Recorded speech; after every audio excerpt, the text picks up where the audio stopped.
Good morning. आज हम बात कर रहे हैं संयुक्त राष्ट्र के बारे में। UNO, united nation organisation. संयुक्त राष्ट्र की उत्पत्ति के बारे में आज हम बात कर रहे हैं। संयुक्त राष्ट्र संघ की स्थापना 24 अक्टूबर 1945 को हुई। यूएनओ में वर्तमान में 193 देश शामिल है।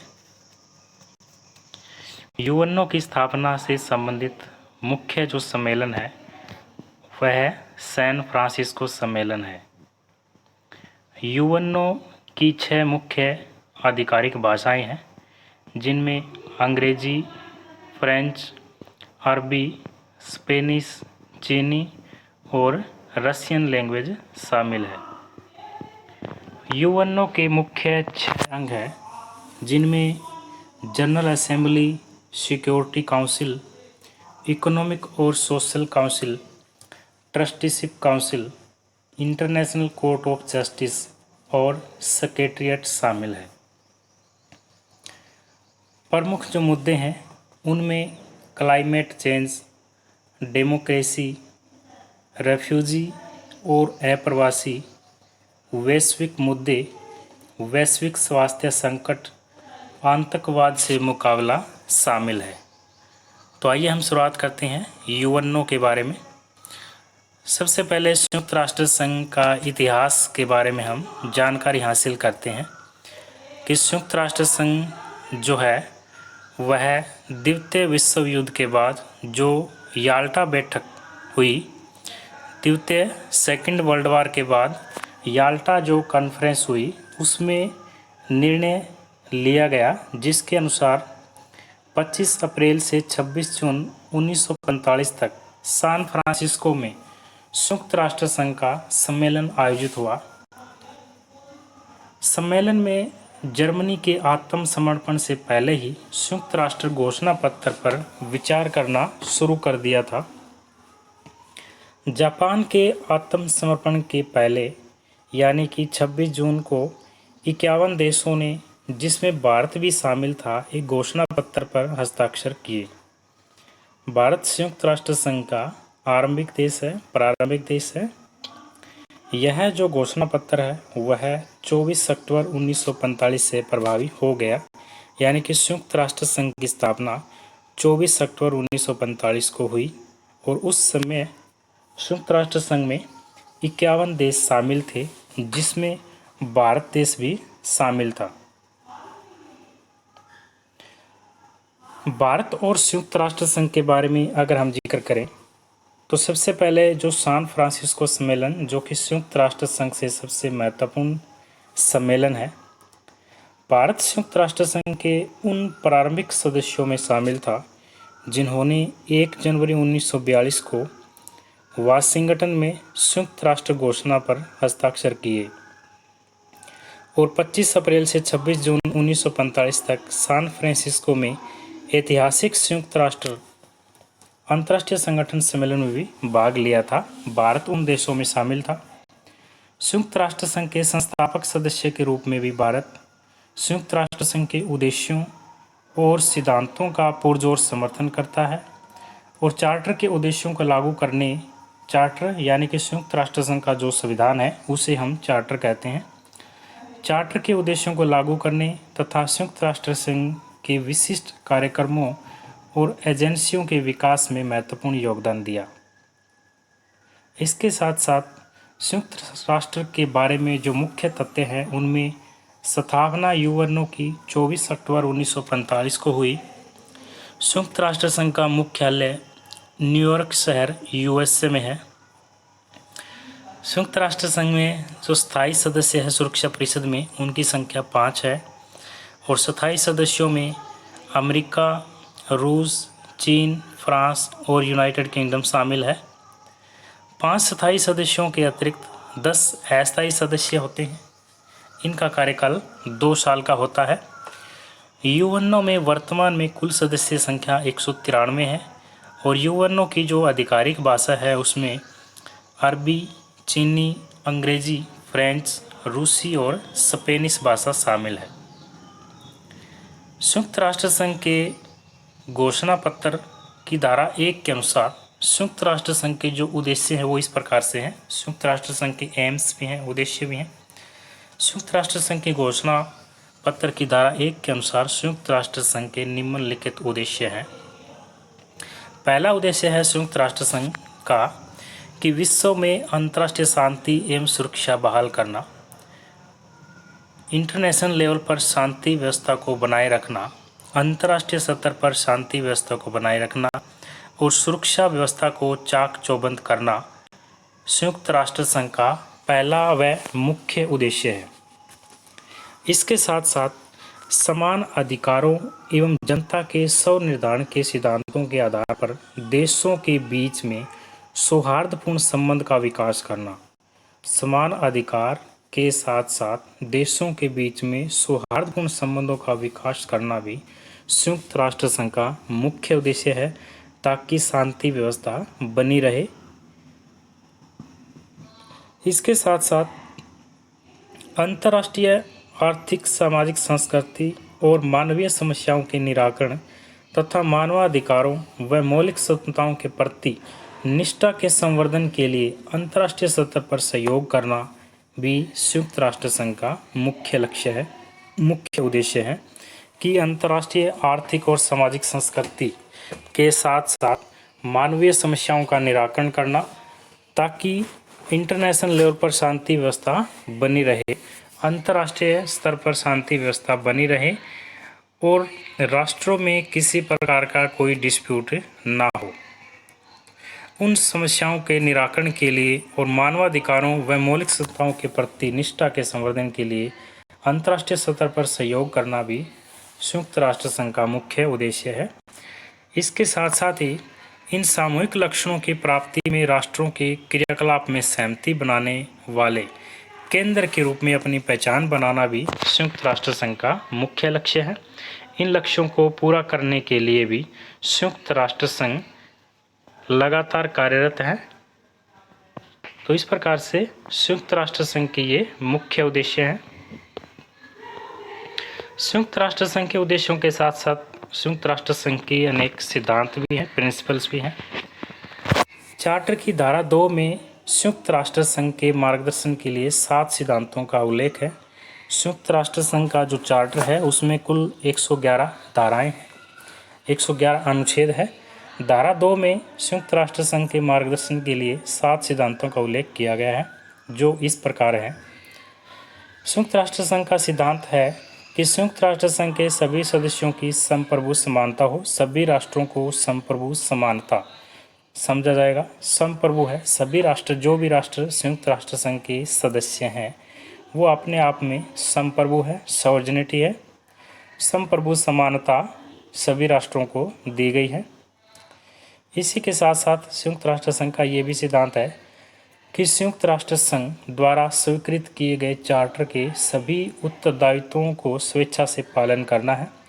यूएनओ का जो संविधान है, जिसको हम चार्टर कहते हैं, उनके उत्तरदायित्वों को भी स्वेच्छा से पालन करना, यह भी संयुक्त राष्ट्र संघ का सिद्धांत है कि सभी देशों को उनके उत्तरदायित्वों को अपनी इच्छा से पालन करना है। इसके साथ साथ अंतर्राष्ट्रीय विवादों का शांतिपूर्ण समाधान, ताकि अंतर्राष्ट्रीय शांति, सुरक्षा और न्याय खतरे में न पड़े, अंतर्राष्ट्रीय विवादों का शांतिपूर्ण समाधान किया जाएगा। अंतर्राष्ट्रीय विवादों को शांतिपूर्ण समाधान के अनेक शांतिपूर्ण तरीके भी बताए हैं, जो कि संयुक्त राष्ट्र संघ के संविधान में है, चार्टर में है, और उसमें शांतिपूर्ण विवाद, अंतर्राष्ट्रीय विवादों के जो शांतिपूर्ण समाधान के तरीके हैं उनमें वार्ता शामिल है, मध्यस्थता शामिल है, वाद विवाद शामिल है, पंच निर्णय शामिल है, न्यायिक जो शरण है वह भी शामिल है। तो इस प्रकार से अंतर्राष्ट्रीय विवादों का जो समाधान है वो शांतिपूर्ण साधनों के द्वारा किया जाएगा। यह भी संयुक्त राष्ट्र संघ का सिद्धांत है, ताकि जो अंतर्राष्ट्रीय शांति है वह जो है उस खतरे में ना आए, सुरक्षा व्यवस्था बनी रहे। इसी के साथ साथ सभी सदस्य ऐसा कुछ नहीं करेंगे जिससे कि अन्य देशों की अखंडता पर आंच आए। यह भी संयुक्त राष्ट्र संघ का सिद्धांत है कि सभी जो सदस्य देश हैं, 193 जो देश हैं, उनमें कोई भी देश ऐसा कुछ कार्रवाई नहीं करेगा जिससे कि दूसरे राष्ट्र की अखंडता, एकता और अखंडता पर किसी प्रकार का आँच आता है या दूसरे राष्ट्र के कार्य में किसी प्रकार का हस्तक्षेप होता है। ऐसा कार्य सदस्य राष्ट्रों के द्वारा नहीं किया जाएगा। इसी के साथ साथ सभी सदस्य संयुक्त राष्ट्र संगठन को हर संभव सहायता उपलब्ध कराएंगे तथा ऐसा देश को किसी प्रकार की सहायता प्रदान नहीं करेंगे जिसके विरुद्ध संयुक्त राष्ट्र संगठन कोई कार्रवाई कर रहा होगा। सभी सदस्य राष्ट्र भी हर समय यूएनओ की सहायता के लिए तत्पर रहेंगे, उपलब्ध रहेंगे और इसके अलावा अगर यूएनओ ने किसी देश के विरुद्ध कोई कार्रवाई की है तो उस राष्ट्र का जो हेल्प है, उस राष्ट्र की सहायता भी क्या है, उन सदस्यों के द्वारा नहीं की जाएगी। यह भी संयुक्त राष्ट्र संघ का सिद्धांत है।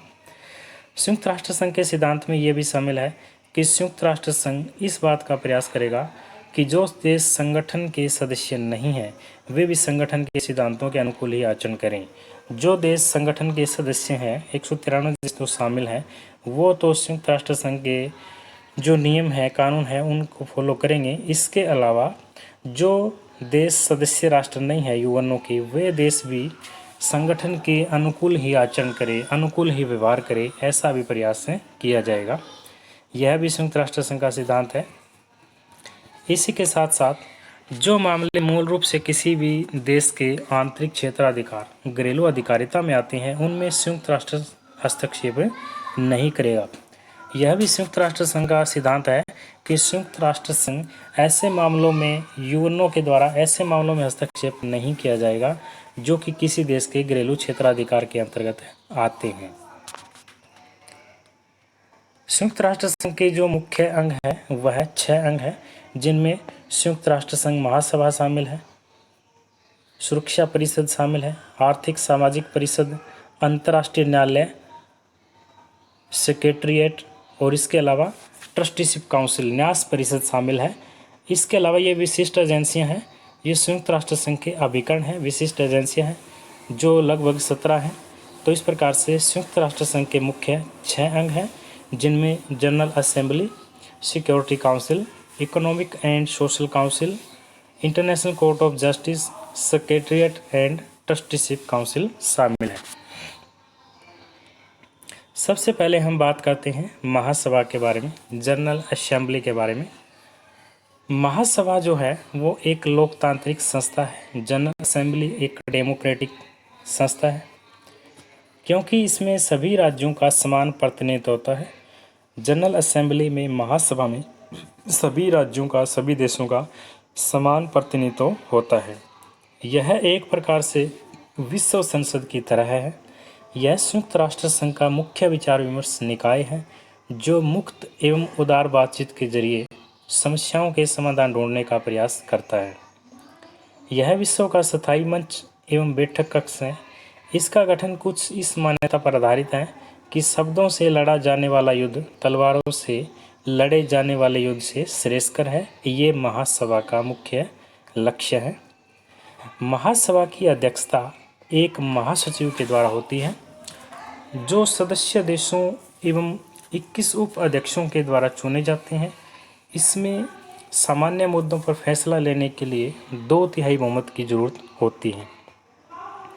सभा को संयुक्त राष्ट्र संघ के घोषणा पत्र की परिधि में आने वाले तमाम मुद्दों पर बहस एवं अनुशंसा करने का अधिकार प्राप्त है। हालांकि इसके फैसले को मानना सदस्य राज्यों के लिए अनिवार्य नहीं है, तथापि उन फैसलों में विश्व जनमत की अभिव्यक्ति होती है।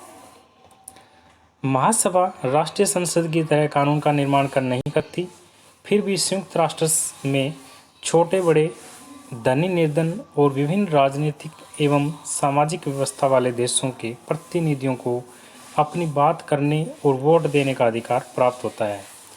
महासभा की बैठक प्रति वर्ष सितंबर माह से होती है और इसी बैठक में विभिन्न अध्यक्ष और कई उपाध्यक्षों का निर्वाचन होता है। अनुच्छेद 18 के अनुसार महासभा में किसी भी देश के 5 से अधिक प्रतिनिधि नहीं होंगे, यानी कि कुल 5 प्रतिनिधि हो सकते हैं। महासभा के बाद हम जिक्र करते हैं सिक्योरिटी काउंसिल का, सुरक्षा परिषद। संयुक्त राष्ट्र घोषणा पत्र के अनुसार शांति एवं सुरक्षा बहाल करने की प्राथमिक जिम्मेदारी सुरक्षा परिषद की होती है, सिक्योरिटी काउंसिल की है। इसकी बैठक कभी भी बुलाई जा सकती है। इसके फैसले का अनुपालन करना सभी राज्यों के लिए अनिवार्य है। इसमें 15 सदस्य होते हैं सिक्योरिटी काउंसिल में, जिनमें 5 सदस्य स्थायी होते हैं। चीन, फ्रांस, सोवियत संघ, ब्रिटेन और संयुक्त राज्य अमेरिका स्थायी सदस्य देश हैं। शेष 10 जो सदस्य हैं वह अस्थायी होते हैं। उनका चयन 2 साल के लिए होता है। कार्यप्रणाली से संबंधित प्रश्नों को छोड़कर प्रत्येक फैसले के लिए मतदान की आवश्यकता पड़ती है। अगर कोई भी स्थायी सदस्य अपना वोट देने से मना कर देता है तब इसे वीटो कहा जाता है, वीटो नाम दिया गया है। सुरक्षा परिषद की अगर हम संरचना का जिक्र करें तो सुरक्षा परिषद में वर्तमान में 15 देश हैं, जिसमें 5 स्थायी और 10 अस्थायी सदस्य देश हैं। वर्ष 1963 में संशोधन किया गया और अस्थायी जो सदस्य हैं उनकी संख्या 6 से बढ़ाकर 10 कर दी गई। वर्तमान में अस्थायी सदस्यों की संख्या 10 है। अस्थायी सदस्य विश्व के विभिन्न भागों से लिए जाते हैं, जिसके अनुपात निम्नानुसार है। 5 सदस्य जो हैं वो अफ्रीका और एशिया से लिए जाते हैं। 2 सदस्य जो है वो लैटिन अमेरिका से लिए जाते हैं। 2 सदस्य पश्चिम देशों से लिए जाते हैं और 1 सदस्य पूर्वी यूरोप से लिए जाते हैं। तो इस प्रकार से 10 जो है अस्थायी सदस्य होते हैं। सुरक्षा परिषद में दोहरे वीटो का भी प्रावधान है, डबल वीटो का भी प्रावधान है। पहले वीटो का जो प्रयोग है, सुरक्षा परिषद के स्थायी सदस्य किसी मुद्दे को साधारण मामलों से अलग करने के लिए करते हैं और दूसरी बार वीटो का प्रयोग उसी मुद्दे को रोकने के लिए करते हैं। तो डबल वीटो का प्रावधान भी है सुरक्षा परिषद में। परिषद के अस्थायी सदस्यों का जो निर्वाचन है वो महासभा में उपस्थित और मतदान करने वाले 2/3 सदस्यों के द्वारा किया जाता है। 1971 में ताइवान को स्थायी सदस्य से निकालकर चीन को स्थायी सदस्य बना दिया गया था। सुरक्षा परिषद में किसी भी कार्रवाई के लिए 9 सदस्यों की आवश्यकता होती है। किसी भी एक सदस्य की अनुपस्थिति में वीटो अधिकार का प्रयोग स्थायी सदस्यों द्वारा नहीं किया जा सकता। सुरक्षा परिषद के कार्यों का अगर हम जिक्र करें तो विश्व में शांति एवं सुरक्षा बनाए रखना सुरक्षा परिषद का पहला और मुख्य कार्य है। हथियारों की तस्करी रोकना ये भी सुरक्षा परिषद का कार्य है। आक्रमणकर्ता राज्य के विरुद्ध सैन्य कार्रवाई करना सुरक्षा परिषद का कार्य है। आक्रमण को रोकने या बंद करने के लिए राज्यों पर आर्थिक प्रतिबंध लगाना भी सुरक्षा परिषद का कार्य है। वह ऐसा क्षेत्र में तनाव कम करने एवं विरोधी सैनिक बलों को दूर रखने के लिए शांति सैनिकों की टुकड़ियां भी भेज सकती है। महासभा के विपरीत इसके फैसले बाध्यकारी होते हैं। आर्थिक प्रतिबंध लगाकर अथवा सामूहिक सैन्य कार्रवाई का आदेश देकर अपने फैसले को लागू करवाने का अधिकार भी इसे प्राप्त है। उदाहरण के लिए इसने ऐसा कोरियाई संकट 1950 तथा इराक कुवैत संकट 1950-51 के दौरान किया था। सुरक्षा परिषद में सुधार की आवश्यकता पर भी लगातार बल दिया जा रहा है कि सुरक्षा परिषद में सुधार की आवश्यकता है। संयुक्त राष्ट्र सुरक्षा परिषद वर्तमान समय में भी द्वितीय विश्व युद्ध के समय की भू राजनीतिक संरचना को दर्शाती है। परिषद के 5 स्थायी सदस्यों अमेरिका, ब्रिटेन, फ्रांस, रूस और चीन को 7 दशक पहले केवल एक युद्ध जीतने के आधार पर भी किसी भी परिषद के प्रस्ताव या निर्णय का वोट वीटो का जो विशेषाधिकार है वो प्राप्त है दिया गया। तब 113 देश संयुक्त राष्ट्र संघ के सदस्य थे, लेकिन आज इसकी संख्या जो है वो 193 हो गई है। फिर भी आज तक इसका विस्तार है वो नहीं किया गया है, यानी कि इसमें सुधार की आवश्यकता है। यूरोप, जहां दुनिया की कुल आबादी की मात्र 5% जनसंख्या ही निवास करती है, का परिषद जो है में स्थायी सदस्य के तौर पर सर्वाधिक प्रतिनिधित्व करता है। गौरतलब है कि अफ्रीका का कोई भी देश सुरक्षा परिषद का स्थायी सदस्य नहीं है, जबकि संयुक्त राष्ट्र संघ का 50% से अधिक कार्य अकेले अफ्रीका देशों से ही किया जाता है। पीसकीपिंग अभियानों में महत्वपूर्ण भूमिका निभाने के बावजूद मौजूदा सदस्यों द्वारा उन देशों के पक्ष को नज़रअंदाज कर दिया जाता है और भारत इसका क्या है प्रत्यक्ष उदाहरण है। सुरक्षा परिषद में सुधार की आवश्यकता है। सुरक्षा परिषद में सुधार में कुछ एक बाधाएं भी हैं जो कि इस प्रकार से है। 5 स्थायी सदस्य देश अपने वीटो पावर को छोड़ने के लिए सहमत नहीं है और न ही वे इस अधिकार को किसी अन्य देश को देने पर सहमत है। यह भी सबसे बड़ी बाधा है। संयुक्त राज्य अमेरिका और चीन सुरक्षा परिषद में किसी बड़े बदलाव के विरोध में है। G4 Bharat, Brazil, Germany, Japan सदस्यों के बीच सुधार के एजेंडे के संदर्भ में मत भिन्नता है और उनके क्षेत्रीय प्रतिद्वंदी भी G4 के स्थायी सदस्य बनने के विरोध में है। ये भी सुधार में बाधा है। इसकी संरचना में किसी बदलाव के लिए संयुक्त राष्ट्र संघ के चार्टर में संशोधन की आवश्यकता होती है, जिसे संयुक्त राष्ट्र महासभा के सदस्यों के 2/3 बहुमत से हस्ताक्षरित और समर्थन प्रदान करना होगा। इसके लिए वर्तमान 527 सदस्यों की सहमति भी आवश्यक होती है। संयुक्त राष्ट्र संघ के भीतर दबाव समूह है, जैसे कि सर्वसम्मति के लिए एकजुट होना, जो वीटो पावर के साथ स्थायी सदस्यता में किसी विस्तार के खिलाफ है। चार्टर में संशोधन का जो जिक्र है वो आर्टिकल 108 में किया गया है। इसके बाद हम जिक्र करते हैं आर्थिक एवं सामाजिक परिषद के बारे में, इकोनॉमिक एंड सोशल काउंसिल। आर्थिक एवं सामाजिक परिषद के 54 सदस्य हैं, जिसमें 18 सदस्य 3 वर्षों के लिए निर्वाचित होते हैं। सामान्यतः इसकी जो बैठक है वो 2 बार होती है 1 साल में। यह संयुक्त राज्य और उसकी विशेषज्ञ एजेंसियों के कार्यों का समन्वय करती हैं, जैसे कि अंतर्राष्ट्रीय श्रम संगठन ILO, खाद्य एवं कृषि श्रमिक संगठन FAO, यूनेस्को, विश्व स्वास्थ्य संगठन WHO।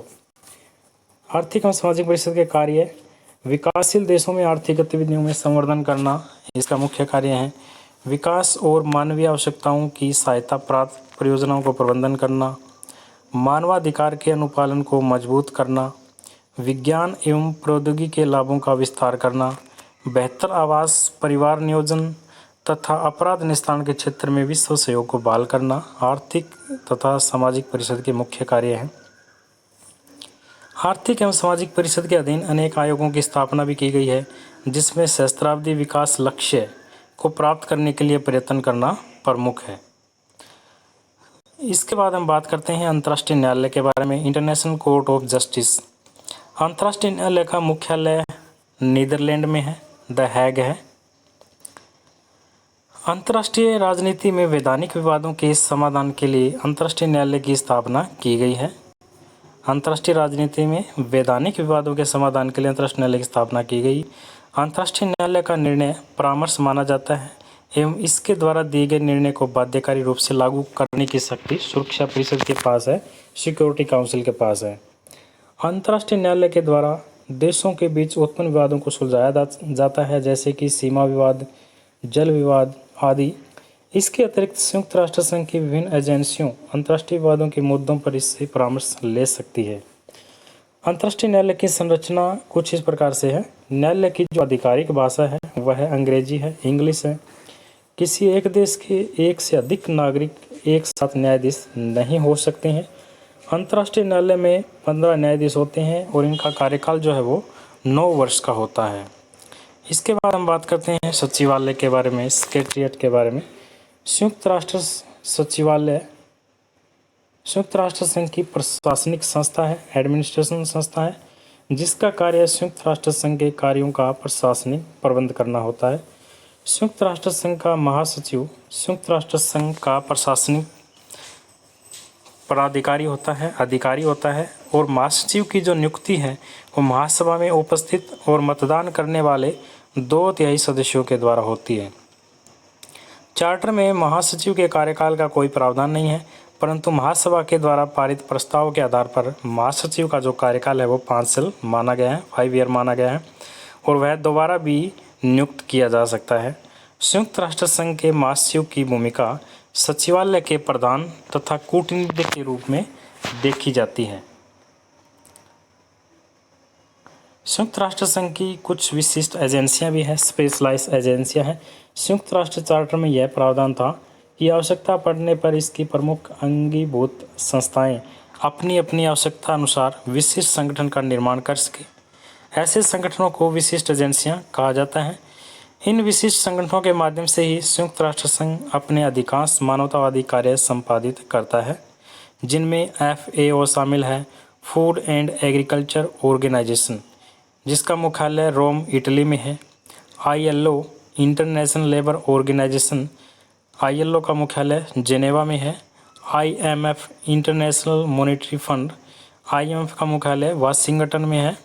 UNESCO united nation educational scientific and cultural organisation, इसका मुख्यालय यूनेस्को का मुख्यालय पेरिस में है। WHO world health organisation, WHO का मुख्यालय जेनेवा में है। WIPO world intellectual property organisation, WIPO का मुख्यालय जेनेवा में है। IAEA international atomic energy agency, IAEA का मुख्यालय वियना में है। WB वर्ल्ड बैंक का मुख्यालय वाशिंगटन में है।